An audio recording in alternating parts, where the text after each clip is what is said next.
Welcome to the episode number 6, and we are here with Laura El-Tantawy, and I'm super glad to be in her house in Brighton right now. It's a quite sunny day, and the house is really beautiful.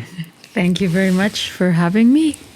It was a bit weird to me because I read a lot of review about this project, and all the reviews speaks about what happened in Tahrir Square. Is it the correct name? Yeah, almost. Say it in the correct. I'll say it the Egyptian way. Tahrir Square. Okay, and almost no one review mentioned about the grief part. And then I read in your website about the project, and it speaks a lot about this part, that is the grief. So I think it can be interesting to start from this.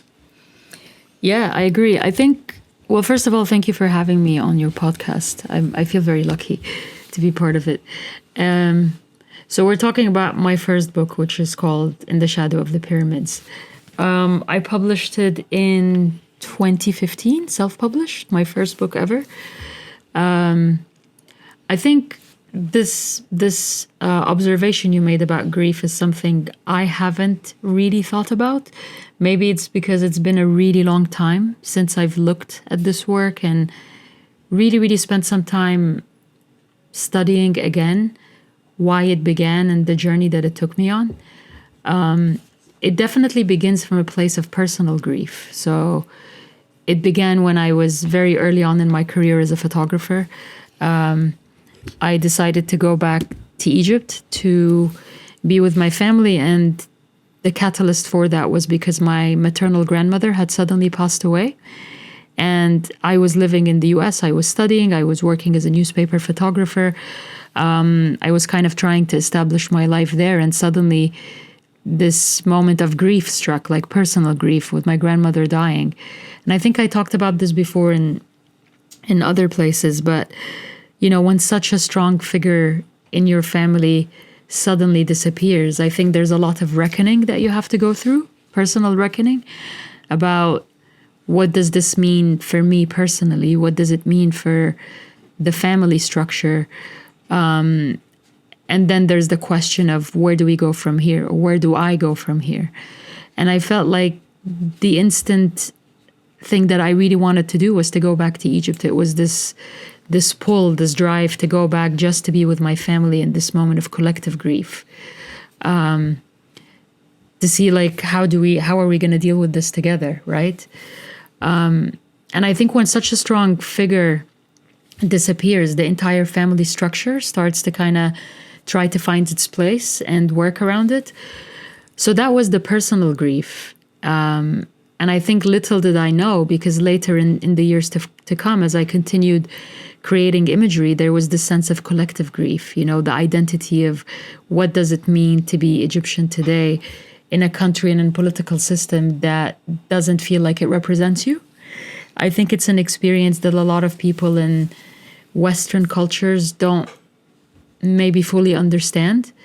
Growing up in a culture where you have the same president for, you know, decades. We had the same president for 30 years, the same political system, you know, when everything feels so stale and nothing is changing, and you just feel like something has to happen. Otherwise, there's this overwhelming sense of hopelessness, right? It's like, what do I do as a young person? What prospect do I have in this country? What prospect do I have for my future? So I think there was this sense of chaos, like personal chaos, you know, how do I deal with my grandmother's death, but also like, where do I go from here, and where is the country going, generally speaking? I think we're going to talk more about the country and what happens next as we go through the book. But essentially, this was the place where all of this was beginning. So going back with all of these mixed emotions, I think about it now, and I think it must have been really overwhelming. I mean, I can't even imagine what I was going through, but I feel like the one thing that really kept me focused and that allowed me to sort of find my own way to deal with the emotions, these overwhelming emotions, was photography. Having the camera as a way and as an excuse to go out on the streets and meet people and rediscover my country, but also rediscover my own family through the camera. That's really what allowed me to go through it. I think there are also a lot of analogy in some way, because you were experience a kind of revolution inside yourself and inside your family, like the structure of your family. And then in the book there is this part that it's a revolution outside you. And I think it's something that you can feel in this work. See, it's really interesting you say that. And like I said, I haven't looked at this work or talked about it for a long time. I think part of me feels I get really emotional when I talk about this work. It gets really, really difficult. And I think in the last few years, one of the things I've really been trying to work through as a photographer who created images during a moment that was obviously very important for me, for the reasons you say and what we're talking about, but also for a historic moment in our history as Egyptians, but also for the region's history, is how do I deal with images that were made in a moment of euphoria and celebration and look at them 10, 15 years down the line, knowing very well that they don't carry the same value that they did in that moment. I think that's something really, it's really deep, and I don't have any answers for it, but it's something I'm trying to work through myself with my own imagery. I think there's a lot of frustration that I feel when I look at some of these images, a lot of sadness. I mean, the grief. Again, I would have never used this word as much, but it's so true. This is what it is. There's a lot of grief in these images. And again, the personal, the general, the idea of revolution, the idea of the hope that was, but then suddenly it turned into something else. There's a lot of weight in the images. I don't know if I should talk a little bit about, I never really dissect images so much. I never really dissect the cover. But I think the cover is very interesting for me to talk about, because the cover is really a metaphor for what happens in the book. It's basically two images coming together. It's an image from my family archive with me and my family, and then an image on it of one of the photos that I took in Tahrir Square, but during the protests. So it's kind of giving you dual meanings and telling you that what you're about to see is maybe clear, but not so clear. And it's maybe a duality of stories that are coming together. And there's darkness in it as well. You know, it's a narrative that it's not a very joyful narrative. It's a narrative that carries a lot of emotional weight.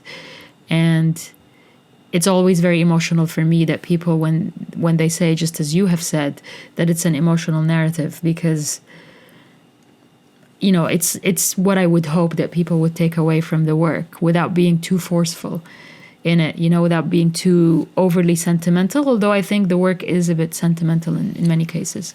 I also read a lot that a lot of people call this project street photography. But if I think about a proper reportage or a proper work of street photography, this is something else. Mm-hmm. It's too personal, probably. Mm-hmm. And I think this is part of the power of this project, that it's both at the same time. Yeah, I think the identity of a street photographer is something that I embraced for a long time in my career and what I did. I mean, I was very proud of being a street photographer in these moments where you just sit and stay and observe and let things happen in front of you and just capture them and be very patient about the process and allow things to come to you. So the way I approached it is very much guided by that philosophy of how a street photographer would do things. I think the thing that collectively brings it together and what really makes it very personal, almost private, and sometimes is the family pictures.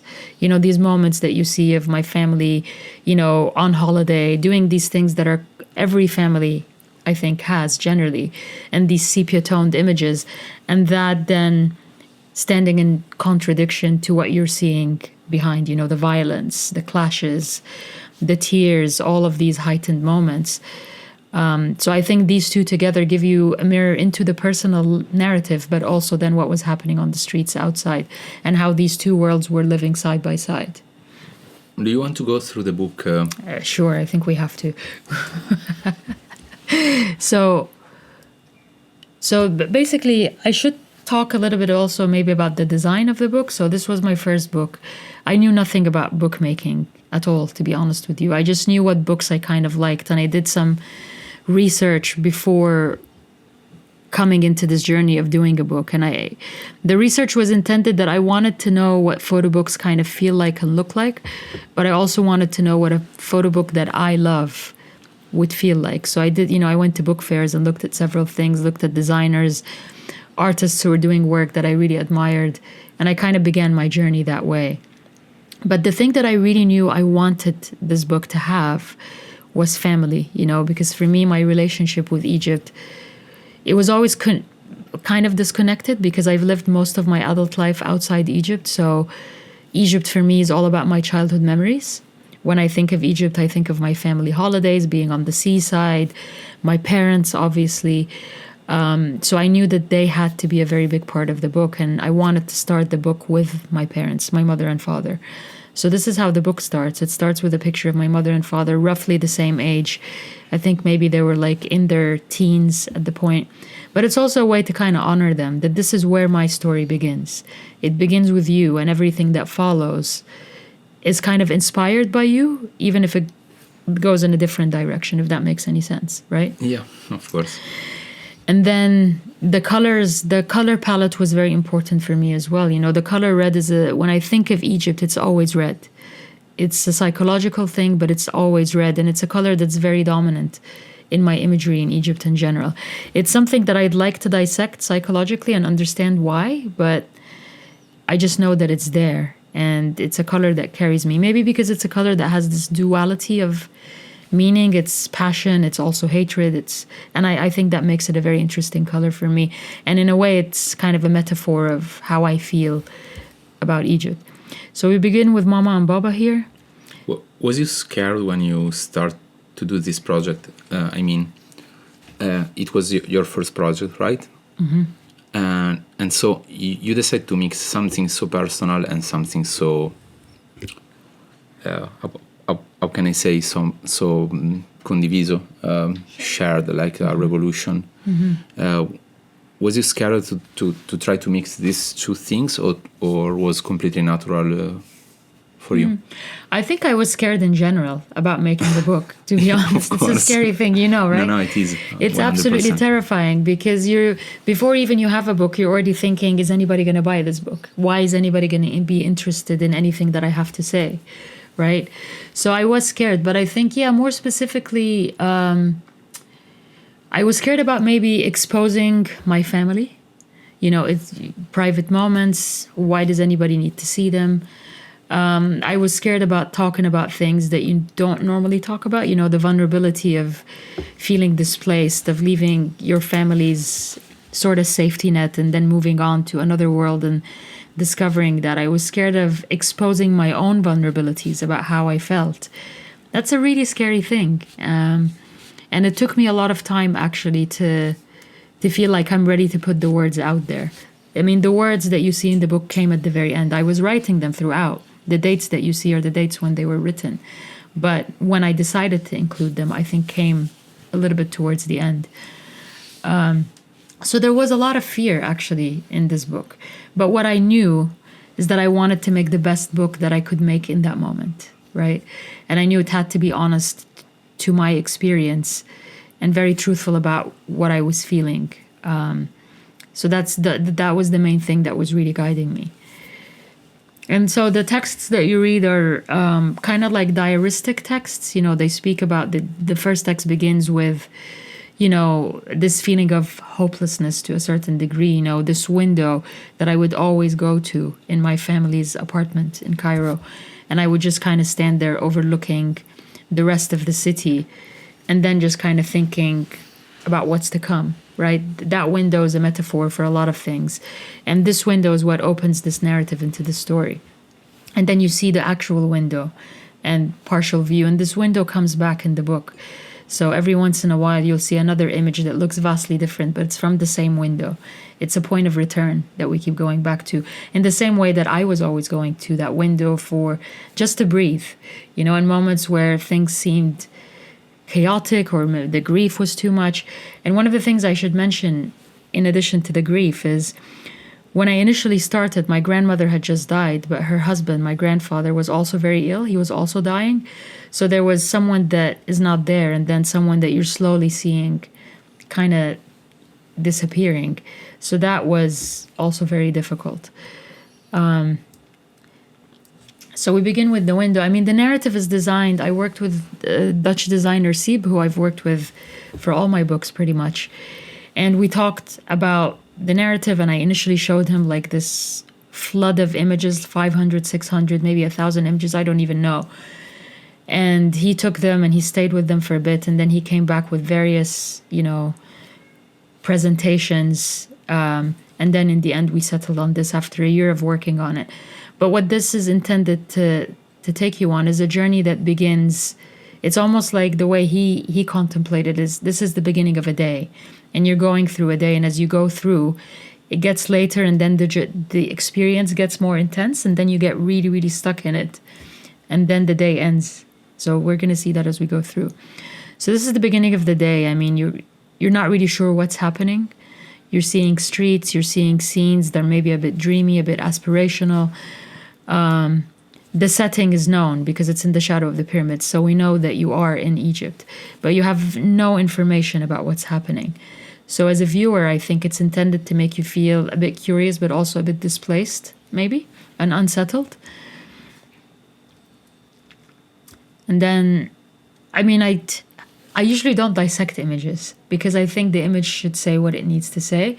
And I think when I dissect it, I force a meaning on it, and it takes away from the viewer bringing their own reading in the image as well. What do you think about that? Do you want me to dissect? To be honest, it's an hard topic because I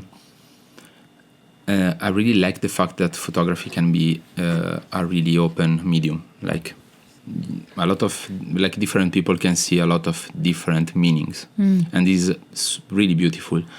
But sometimes when you have the chance to listen the photographer speaking, I think it's really beautiful to describe the feeling or the meaning of something, because maybe can help also the viewer to get more easily inside the work. But as you like, if you want to do it, you can do it. If you don't, it's okay. Well, some images have really important, I mean, every single image, and this was part of the process of making the book, it was really important for me that every single image is an image that I'm always going to be able to look at in time, in the future, and still be able to look at it. I never wanted to create a book where any single image was there and I would look at it with regret or feel like I could have had a more meaningful image, or why is this image there? So it was really important for me to do that. But some images have more of a sentimental meaning, because for me, my mother was accompanying me when I took this picture. So she was standing right next to me on the right. So every time I look at this, I'm looking at the image and I'm looking at this woman, but I'm also thinking of my mother right next to me. So this is important. But in terms of what the image means and what emotion it carries, I just thought it was a beautiful moment. I mean, a lot of my images, there's emotion to it, but a lot of times the emotion is maybe not what you see in the image necessarily. It's part of the journey of going to this destination, or why I was there, or the conversation I had with someone on that day, or because I think when I was doing this work, I mean, this work I did over 10 years. And in doing it, a lot of times I would just go out with my camera because I was frustrated, I was upset, I felt lost in myself. I was looking for something, right? And I didn't know what it was. And the camera was an excuse for me to go out and try to understand what that was, right? And that's a very interesting thing, because when you don't know what you're looking for, it makes it really difficult to respond. But in a way, it means that everything you arrive at can also be a beautiful surprise, right? So a lot of these are moments, and I think a lot of them were me just trying to understand my country after not being there for like nearly 10 years and going back and rediscovering it. And when you're walking with a camera, people perceive you as a tourist right away. So people would always ask me, where are you from? So that created like a sense of displacement for me. So I always had to justify my Egyptianness in a way. And the camera was the reason, the very thing I wanted to use to understand my Egyptianness was the thing that was making people ask me about it, right? did you feel yourself in that moment taking pictures the right person to do it? What do you mean by that? I mean, did you feel yourself, let's say, enough skilled in that moment as a photographer? Oh, that's an interesting question. I probably never thought about it, to be completely honest. Thinking about it now in hindsight, I feel like I was learning. I was still learning how to see. So actually, this book also, you mentioned some of the reviews. It also became the book where this style that I have, this visual style that has like the movement, energy, color, became known as the way I perceive the world. But this language developed as I was doing this work, right? I was really working on my identity as a photographer and my place in photography only for me. I wanted to know, do I belong in this? Because everyone's a photographer to a certain degree, now more than ever, you know? So I wanted to know what kind of photographer I am and whether I had what I wanted to say visually, but also intellectually through images, is something that people really wanted to stop and listen to and look at. So I think I became a photographer and was learning through that process. So I think now when I go out and photograph, I feel like I know what I'm doing. Whereas I think in some of these moments, I kind of knew technically, but I was learning, to be completely honest. But I think what I felt is that I had to do this. I felt like I had to be doing this to prove to myself that I can, but I also felt like I have to do it to understand my country, because that was the way I was doing it, was through the camera.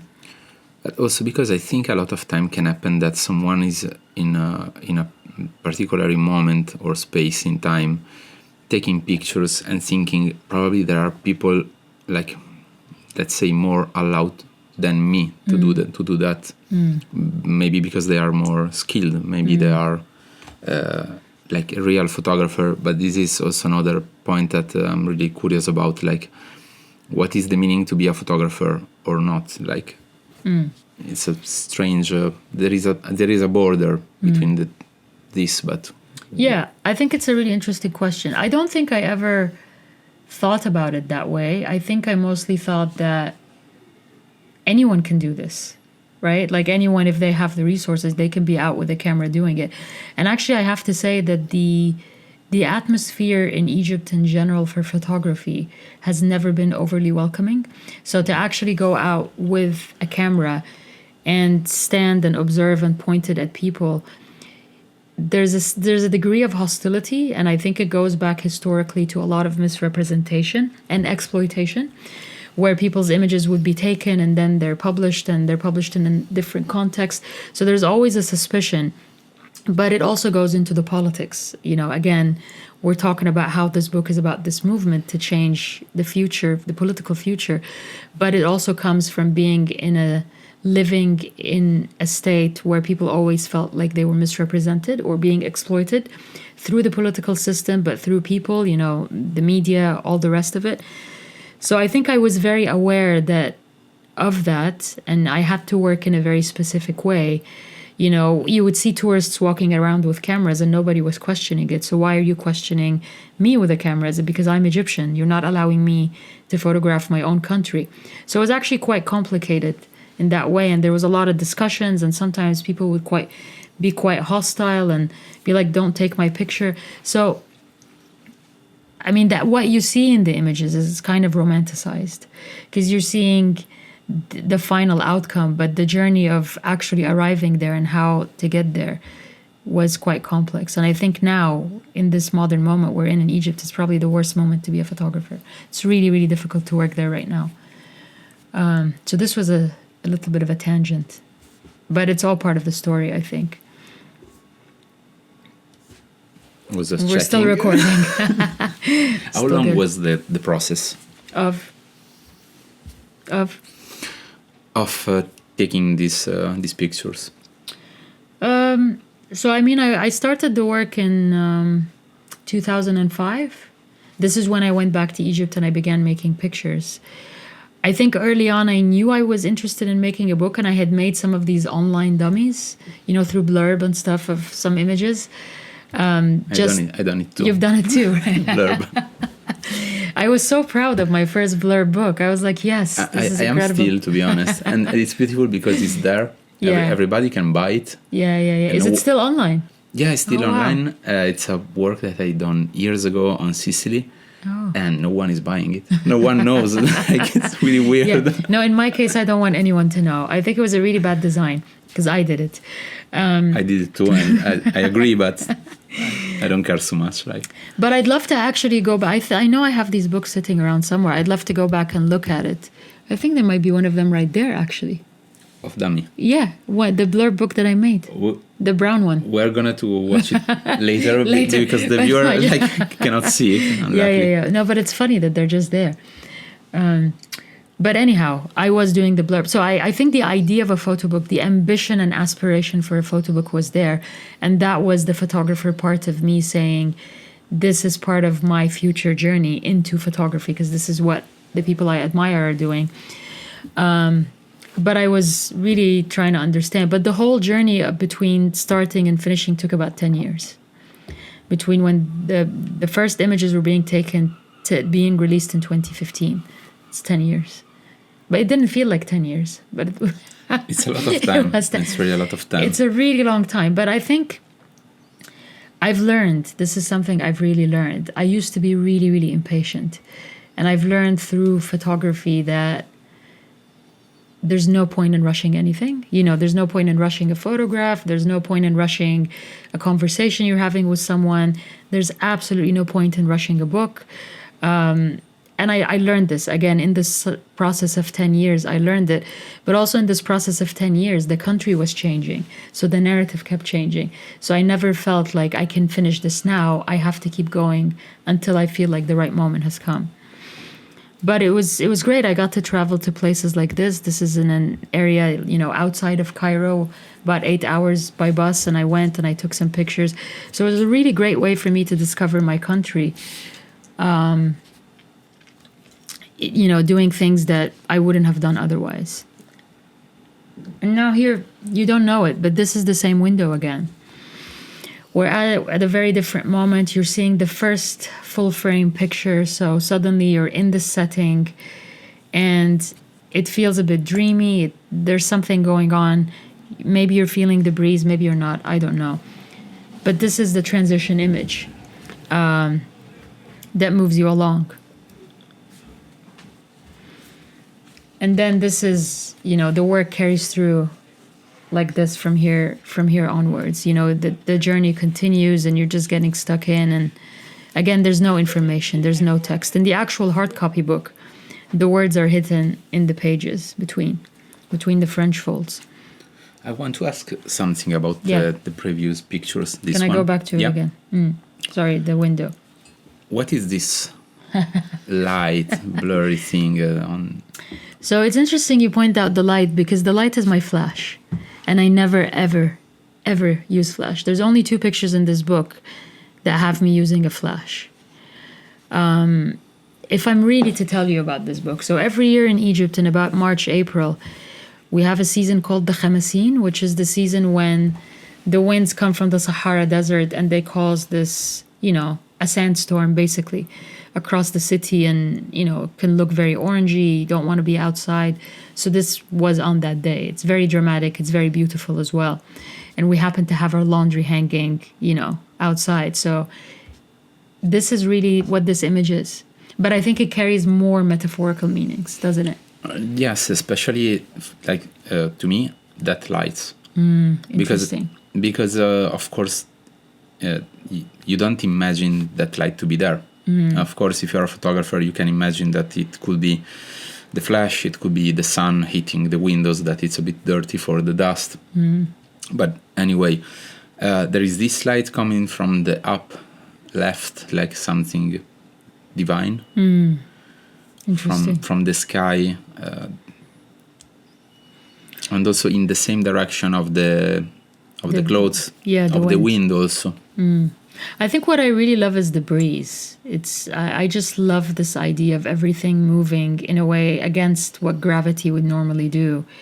And it just becomes a metaphor for what's to come from here onwards. This is where the book truly begins, is right here. It's also look like that is that light that moved the clothes in some way. Ah, interesting. Yeah. It's also very cinematographic, if I may say.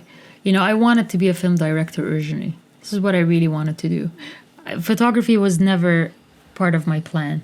I'm not even sure how this happened. I mean, I know how it happened, but I can't believe I'm still doing it, if I can be truthful. I really wanted to be a film director. And Egypt has a great history with filmmaking, incredible directors.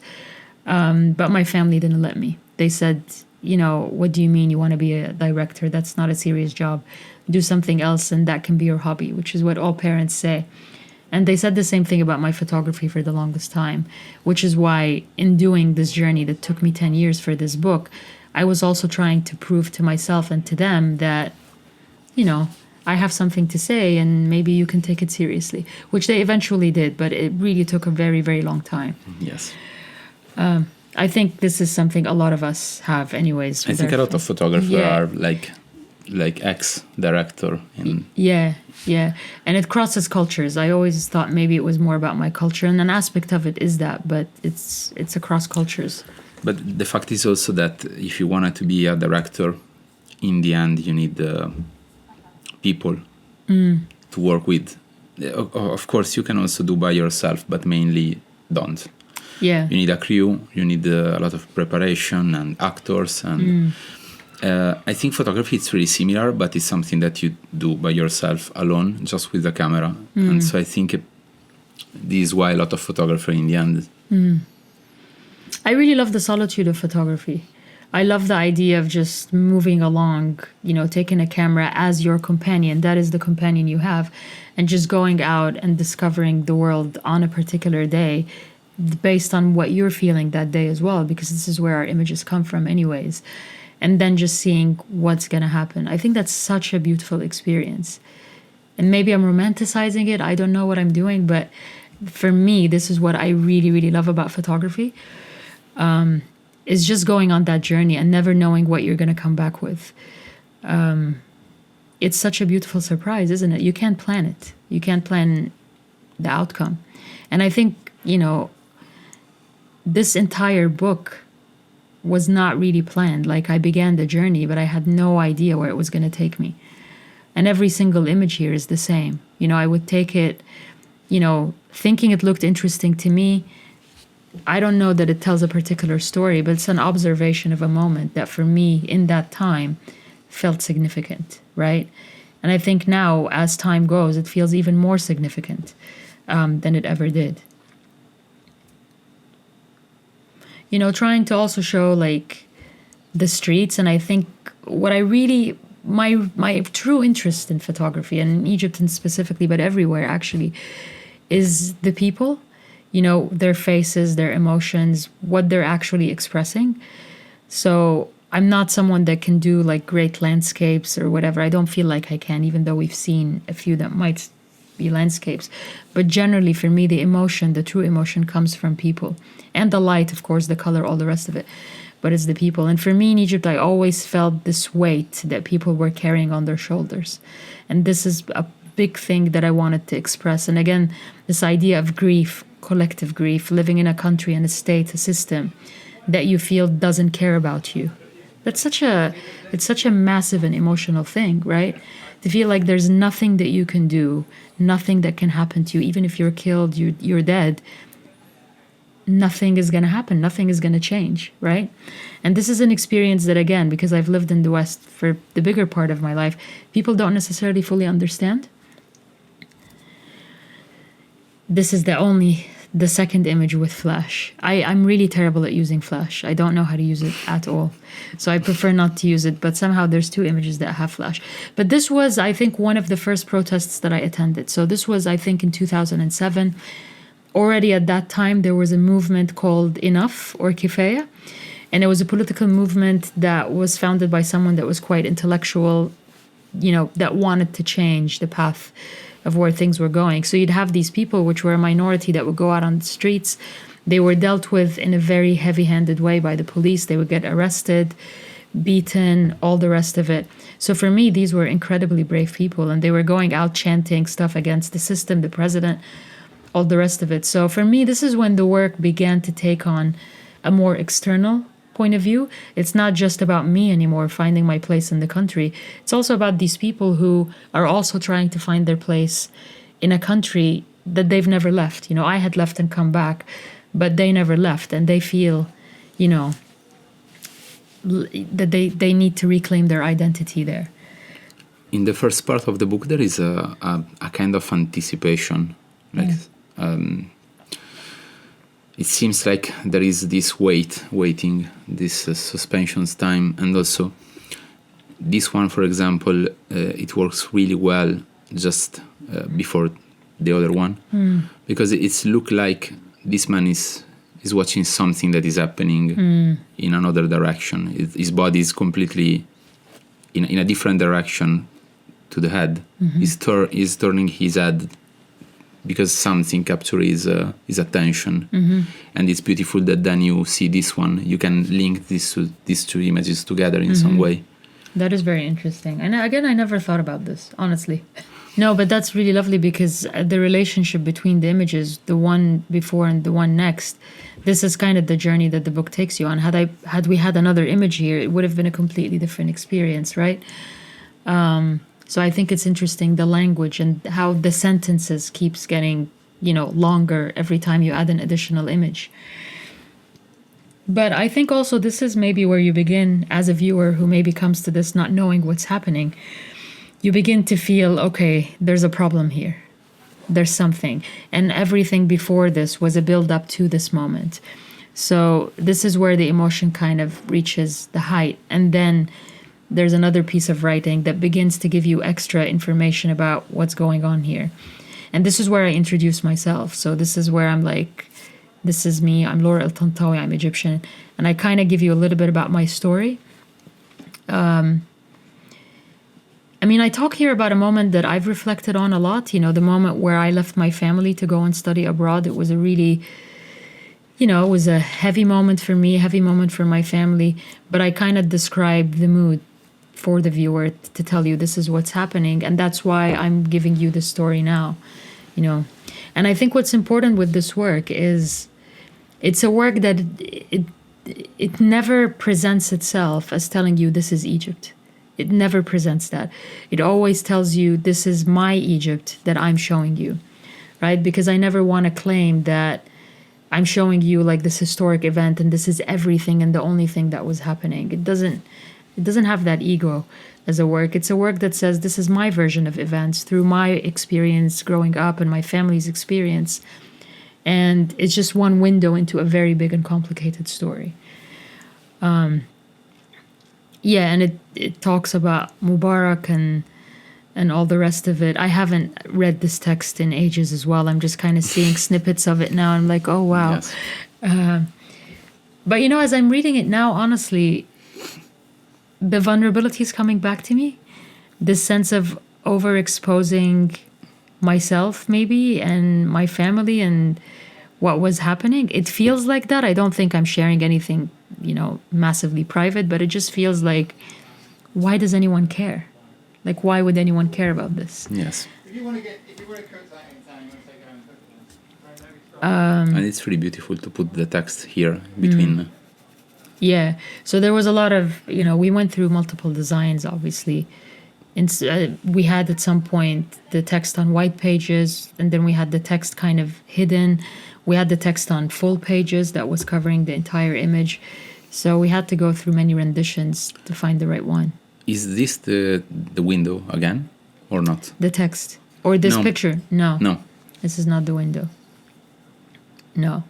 But it could be the window. It's a different window. Yeah.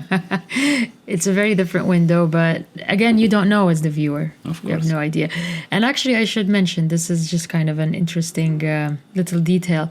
These planes, I took the picture because earlier, maybe a few seconds before, they were actually making heart shapes in the sky. A heart. Ah, really? Yes, but by the time I got to the window to take the picture, they were flying away. But I think this is much nicer than had I captured the heart. They're military jets, and then this is where the protests truly begin. So again, you have no sense of time, but there's gaps. The gaps between the images, they fluctuate. It could be a year, 2 years, 5 years, whatever, but you have no sense of it. You're really just on the emotional journey now of what's going on here. And then the crowds and, the buildup of it all. And then the family pictures keep coming back. And we tried to marry the family images with images that kind of made sense next to it. So the sea, and in this case, it's the River Nile, actually, but kind of have some connection to it as well. So it doesn't feel too abrupt for the viewer. And it's just about, I don't even know what to say about these images, to be honest with you. It's just about moments that felt relevant to me. And you have always in this book this color really powerful. Yeah. Why you decide to use this this language? I love color so much. I love color. I find I did one body of work in black and white when I was at university, and I've never photographed in black and white. I find black and white really, really difficult, for not from a technical aspect, but from an emotional aspect. For me, color is part of the emotion of an image, and color is also life. And at the end, I think what I love about photography is that it is a reflection of life and our state of humanity today and what's happening. And for me, that comes in full color. It's not black and white, in my point of view. And I think there was also, if you think about the emotion of what was happening there at the time, there was yelling, screaming, there was a fire, there was rage, there was also hope and joy in some moments. There were literal fires as well that were happening. So I think if you think about all of that, there's no other way for me that I could have possibly photographed it. It was the emotion I was feeling. But I think it was also the color that I had in my other images before. But here in the shadow of the pyramids, it came together to make sense. It makes visual sense. But even when I photograph now, color is so important for me. Color is life. And then, you have, again, this is Tahrir Square, people praying on Friday. Again, it fluctuates between impressionistic and images that are maybe more traditional, that ground you, again, back in reality. Yeah. So it goes between dreamy and non-dreamy. I think we have 110 images in total. There is a relevant weight. Yeah. Also physically. Yeah. I think Jerry Badger described it as a Bible. It's really similar. I don't want to misquote him, though. I think someone described it that way, but as kind of like biblical in terms of thickness and stuff. No, it's really well done. The shape, the weight, the kind of paper. It's super beautiful. How you decided to work with the Sib? Why him? I had looked at different designers. Mostly looked at different photography books that I liked, and then identified designers. And then I went and met up with them. I met with Sib. I met with some other designers. Honestly, I loved the way that Sib designed books. I think at the time, the main book I had looked at was Carolyn Drake's, was it Twin Rivers, or her first book? Sorry if I forgot the title. But that was a book that I really loved. I just loved the imagery, but I also loved the way that it came together as a narrative in a book. And I said, I'd like to meet this person. So I did, and I felt like we sat down and we had a coffee somewhere near the station in Amsterdam, and I just felt like he gets it, like the flow of the conversation, his demeanor, the way he was kind of looking at the images. I felt like this seems like a connection that could work. And I was right, as a photographer, you trust your instinct. It's kind of what photography is about. Also, this aspect is a bit scary. To give your work in the hand of someone else. Absolutely, especially someone that you don't know at that point. Because there's also the promise of them creating in your head a book that is as beautiful as the book that you went to them for. But then you never really know what it's going to be like. I think initially when he sent me the first initial presentation. Can I keep going? book design, I felt a bit frustrated because he said that, it's kind of designed to look like it was all in one day. So for me, this idea of one day, my ego went absolutely nuts. I was like, you're making it look like my work over 10 years was all in one day. And I had to kind of recover a little bit and tame my ego and then really look at it again and realize it's more than that. But I don't know, I think this experience of looking at a book also for the first time, when someone else has given you their version of something that they've created, it's very difficult because it almost makes it feel like it's not your work anymore to a certain degree. But also once you see it as a hard copy, I always have a moment where I feel like it's a child that I don't even know. And then you have to really just kind of adjust to it and come back to it, knowing that it's just a different object that contains the work. Am I making any sense with this? No, of course, it's always let's say a really hard day when the first copy of your book arrive in your hand. Yeah, it feels really unfamiliar. Yeah, you need to approach him again, like. Yeah. And also a bit like it's not your work, as you said, like you need to approach it again, and after a while you can know if it's working or not. Yeah. And it's super scary. Yeah, absolutely. I've learned that if I see an initial presentation of a book, a PDF version, I need to look at it and take maybe a few days before I respond, just digest it. I'm just keep going, but Sure. if you see something that you want to stop in, just... Well, I think this image has kind of become, in a way, really iconic to the work. It's an image, but also to my visual language. It's an image that includes everything that I was working towards or had been trying to work towards. It's, this idea of movement and energy and trying to create an still image what it felt and sounded like in that moment, right? The energy, the chanting, everything around you is kind of what I always wanted to engage with as a photographer, and what I really aspired to somehow create in the images that I'm making. And I feel like this image is probably one of the most successful of those. It's an image that takes me back to the very first image that I took as a photographer. It was of a dance performance that I photographed at university. And I was photographing on a slow shutter. I had no idea what I was doing.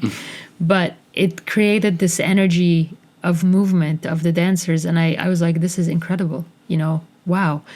Because I felt like I could still hear the music. And I think for me, this is what a revolution looks like in my mind. This is what I experienced. This is what it felt like. It was euphoric. There was something there. There's moments that are not like that. And we'll see more images that capture that later. But this is one of the images that I come back to. Yeah, there is intensity, there is chaos. Yeah, and the color red, of course, is there. Yeah. Always. Of course. Yeah. But yeah, for me, it was it's always about the people, the energy, the celebrations, what was going on, and trying to bring that in an image, the ups and downs of what was going on as well at the time. How was the process of choosing the paper, for example? Because I think it's really beautiful, the paper in this book. Yeah, thank you. I really like the paper as well. Also the smell is really good. Yeah. It is. So I think the idea, and I've learned this again through the process of making books, that I think I've published maybe 6 so far, but I've learned that what's really important is to make sure that every aspect of the actual object of a book represents the spirit of the work. So if the work is like this, it has elements of grief and roughness and something that has friction in it and tension, then it's really important that the materiality of the book reflects that. So we used, rough paper. It was important that it's matte paper, not shiny, because shiny would kind of take you away from the experience of the work. You want it to really sink deep into it. But of course, in making these decisions, you realize that the colors maybe won't look exactly the same way that they would normally look, whatever. But for me, that rough texture was very important with the experience of the book. Because it was a rough experience and, expressing something. Sorry, this image, I think, is low res in the PDF. Not sure why. It doesn't really look like that. It's not, I don't photograph that blurry. how your parents react to this book? I think my parents were just very proud that I published a book. I don't entirely know that they've actually spent time going through it. I've never asked them. But I know that they're very proud of the book. I know that one of my sisters wasn't very happy with one image of her as a child. But, I mean, she's forgiven me. But, you know, we don't normally like ourselves as children in childhood pictures, but it's a minor detail. I think overall they were very proud. And I think this is the book that convinced them that, you know... Yeah, can be... It can be. Like, Laura's actually onto something here and we should maybe, you know, support it. But what about the exposure? Like the fact that they are in this book?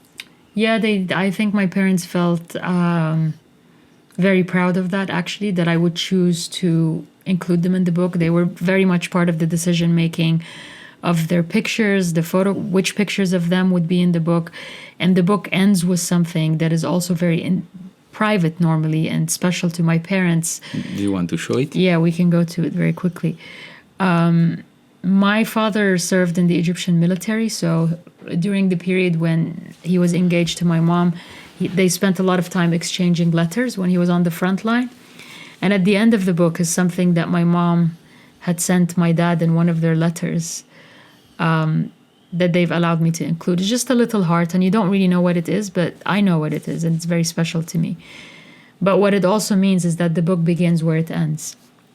It begins with my parents, and it ends with my parents as well. So they're kind of hugging the pages of what happens inside. I'm just going to go very quickly. I hope this is not going to be of course, like if people. You want to see the full book, it's on the website of Laura.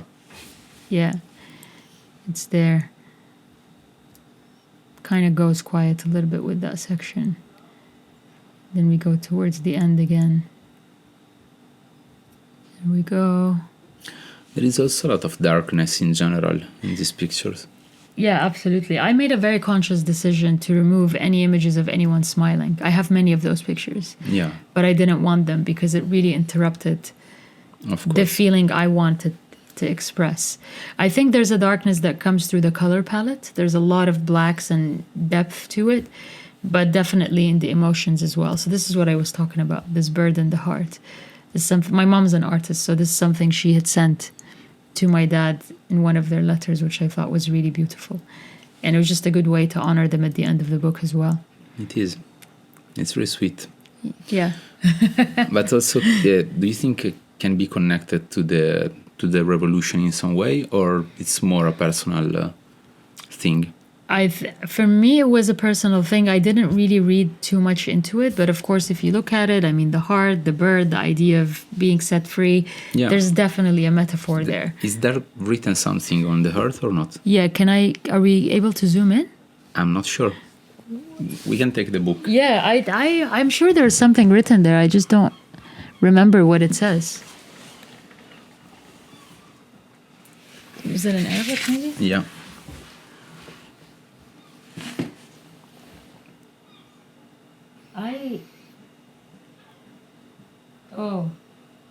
Oh yes, it says زوجي العزيز عاطف, my dear husband عاطف.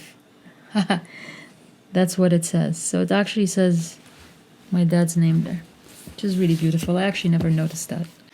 Yeah, I mean, there's a lot of things in this book that I think kind of make sense but don't. So people also ask me, you know, this idea of the text. I also begin with the same text that I end with, standing in the shadow of the pyramids. The beginning meets the end. Here I choose to bury my most valued possession in a place I once called home. People are like, what is the most valued possession?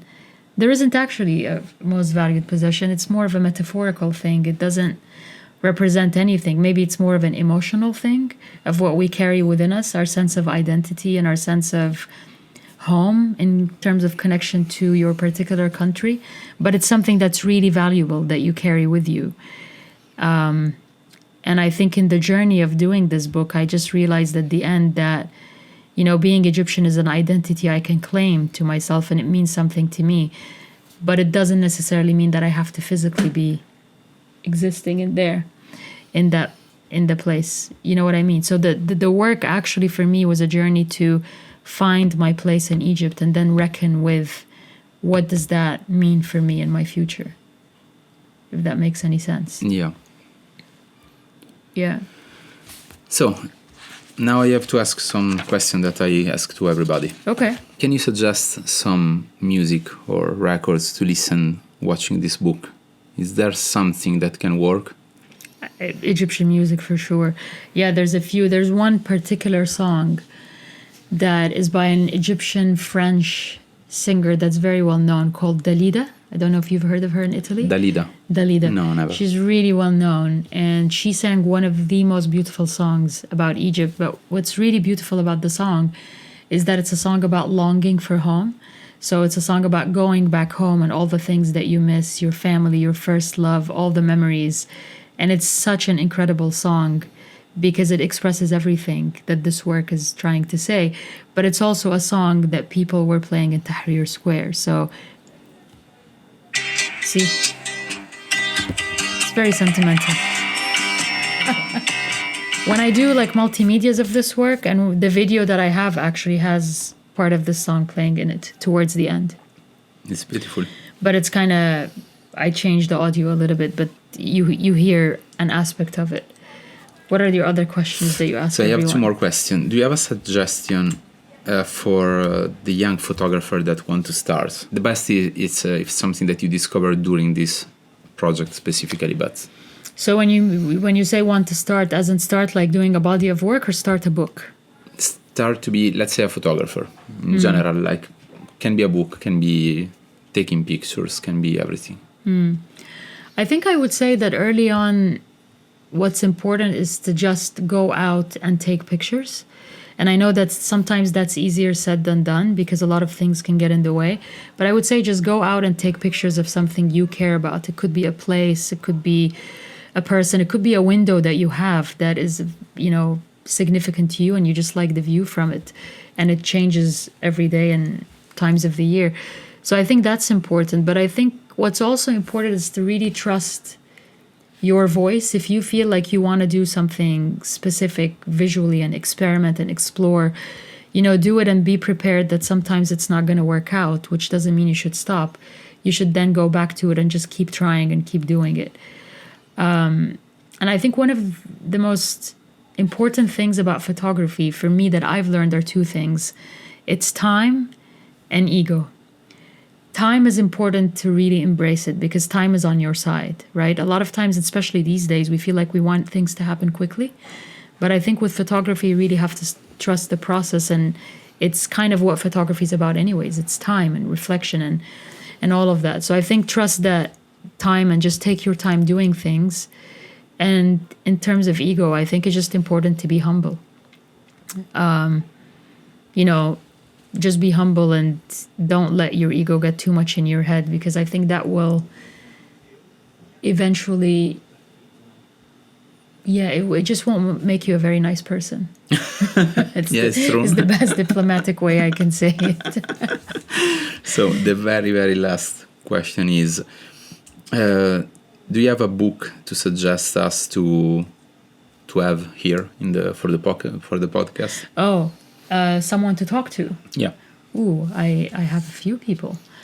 I think a really interesting person who happens to be one of my friends is Amak Mahmoudian, who's Iranian. She lives in Bristol.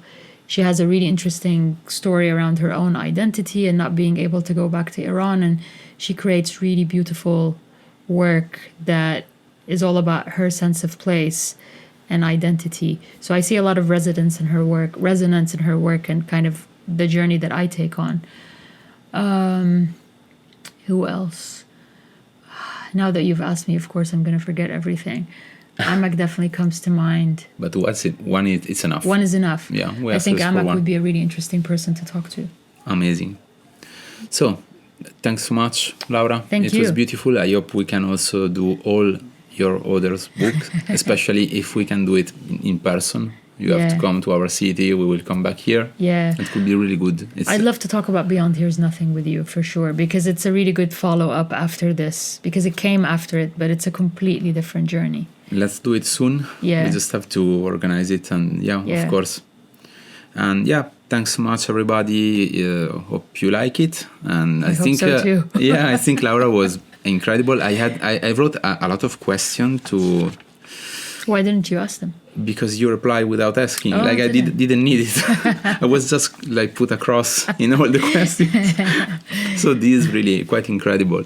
Well, thank you for giving me the chance to talk about this work again. No, I'm sure there's a lot more that I could have said, but when you know the work so well, it also kind of boxes you into thinking about certain things. But it's really good to go back to it and talk about it again without getting overly emotional or crying. We can also do a second episode about it. We'll be happy to do it for sure. And thanks everybody. If you like it, subscribe if you want, or if you don't do it. But please subscribe. do it. They should subscribe. Let's be honest. And see you soon for the next one. Ciao. Ciao. You're almost telling them, join me, but don't join me.